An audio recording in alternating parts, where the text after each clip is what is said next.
આણંદ જિલ્લાના ખંભાત શહેર ખાતે કિન્નર સમાજ દ્વારા રાખડી બાંધી રક્ષાબંધન પર્વની ઉજવણી કરવામાં આવી।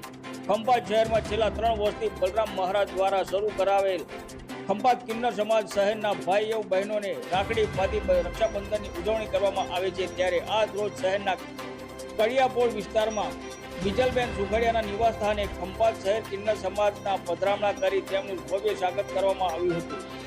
તેમજ કડિયાપોળ ચોકમાં કિન્નર સમાજ દ્વારા માતાજીના ગરબા ગાવામાં આવ્યા હતા। સમાજને ખૂબ જ શાંતિપૂર્ણ રીતે દરેક તહેવાર ઉજવવા અનુરોધ પણ કરવામાં આવ્યો હતો।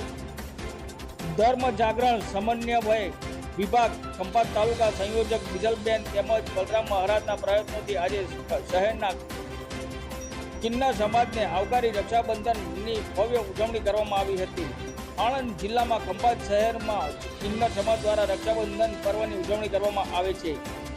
આ પ્રસંગે કિન્નર સમાજના ખંભાત અખાડાના રોશનીમાંથી તેમજ પેટલાદ અખાડાના શિલામાસી ખંભાત તેમજ પેટલાદ સમાજના અખાડાના કિન્નર સમાજના પધરામણા કરી બીજલબેનના નિવાસસ્થાને રક્ષાબંધનની ભવ્ય ઉજવણી કરવામાં આવી હતી। તેમજ ઉપસ્થિત પ્રસંગે ખૂબ જ મોટી સંખ્યામાં શહેરમાંથી બહેનો પણ પધાર્યા હતા। આ કાર્યક્રમને સફળ બનાવવા માટે ખંભાતના જાણીતા બલરામ મહારાજ તેમજ બીજલબેન સુખડિયા દ્વારા સુંદર આયોજન કરવામાં આવ્યું હતું।